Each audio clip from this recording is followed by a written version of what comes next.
Nova marble cinematic ইউনিভার্সের Nova corps হচ্ছে intergalactic একটা পুলিশ ফোর্স যারা ইউনিভার্সাল অনেক সমস্যার সমাধান করে থাকে। শুনতে কিছুটা গ্রিন ল্যান্টার্নের মতো লাগে, কিন্তু নোভা কর্পসকে এমসিইউতে কিভাবে দেখানো হবে এবং ল্যান্টার্ন কর্পসকে কিভাবে ডিফারেন্ট রাখা হবে সেটা দেখার বিষয়। বাট আজকে আমরা জানবো প্রথম নোভাকে নিয়ে, যার নাম হচ্ছে রিচার্ড রাইডার।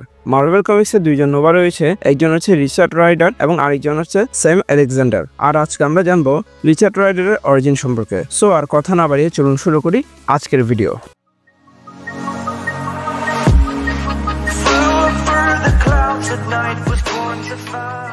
রিচার্ড রাইডারকে কমিক্সের মধ্যে প্রথম দেখানো হয় 1976-এর দি ম্যান নেমড নোভা কমিক্সের ইস্যু নাম্বার 1-এ। রিচার্ড রাইডারের গল্প শুরু হয় একদম সাধারণ জীবন থেকে। নিউ ইয়র্কের হাই স্কুলের ছাত্র রিচার্ড ছিল একেবারে সাধারণ একটি ছেলে। কিছুটা আত্মবিশ্বাসের অভাব ছিল তার, কিন্তু একদিন তার পুরো জীবন বদলে যায় যখন সে রোমান ডে নামে নোভা কর্পসের এক এলিয়েনকে দেখে, যে কিনা মৃত্যুসজ্জায় ছিলেন। রোমান ডে, যিনি নোভা কর্পসের এক সিনিয়র অফিসার ছিলেন, নিজের শেষ মুহূর্তে তার শক্তি এবং দায়িত্ব হস্তান্তর করেন রিচার্ড রাইডারকে।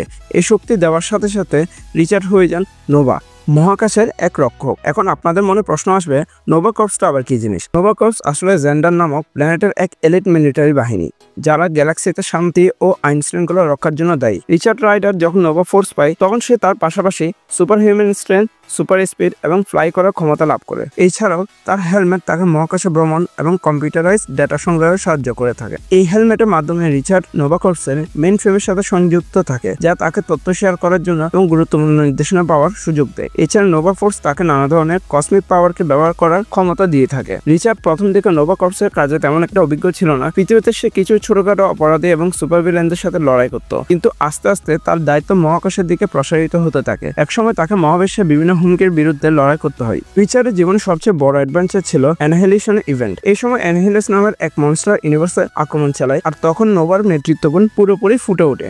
সমস্ত নোভা কর্পসের শক্তি গ্রহণ করে মহাবিশ্বকে রক্ষার জন্য এককভাবে অ্যানিহিলেসের বিরুদ্ধে লড়াই করে। এই ইভেন্টের সময় সবথেকে বড় পরিবর্তনটা নোভার মধ্যে আসে। তার উপর দায়িত্ব পড়ে পুরো নোভা ফোর্সের, কারণ তার সহযোদ্ধারা একে একে মারা যায়। নোভা হয়ে ওঠে মহাকাশের সবথেকে শক্তিশালী বীরদের একজন। পরবর্তীতে সে থ্যানোস, গ্যালাক্টাস এবং অন্যান্য মহাজাগতিক ভিলেনদের বিরুদ্ধে লড়াই করে। অ্যানিহিলেসকে পরাজিত করার পর নোভা নিজেকে এক একক নায়ক হিসেবে প্রতিষ্ঠা করে। তার সাহসিকতা এবং আত্মত্যাগ তাকে মার্বেলের এক আইকনিক চরিত্র হিসেবে পরিচিত করে তোলে। এখন অনেক ফ্যান আশা করছেন আমরা রিচার্ড রাইডারকে মার্বেল সিনেম্যাটিক ইউনিভার্সে দেখতে পাবো। বিভিন্ন সূত্রে জানা গেছে নোভা কর্পসের ভূমিকা গার্ডিয়ান্স অফ দ্য গ্যালাক্সি এবং অ্যাভেঞ্জার্স এন্ডগেমে কিছুটা ইঙ্গিত করা হয়েছে। এই নোভা চরিত্রটি এমসিইউতে কবে আসবে সেটা সময়ই বলবে।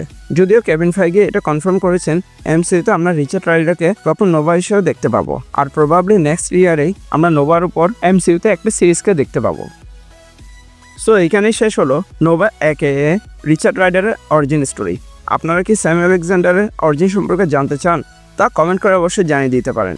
ভিডিও কেমন লাগলো তাও কমেন্ট করে জানিয়ে দিতে পারেন। আর হ্যাঁ, ভিডিও ভালো লাগলে লাইক অ্যান্ড শেয়ার করিয়েন। চ্যানেলে নতুন হয়ে থাকলে চ্যানেলকে সাবস্ক্রাইব করেন। এছাড়াও আপনারা চ্যানেল নেক্সট কোন টপিকে ভিডিও দেখতে চান কমেন্ট করে জানিয়ে দিতে পারেন, এবং স্ক্রিনে যে সকল ভিডিওস রিকমেন্ডেড রয়েছে সেগুলো চেক করে নিতে পারেন। Thanks a lot for watching guys. দেখা হবে পরে কোনো ভিডিওতে।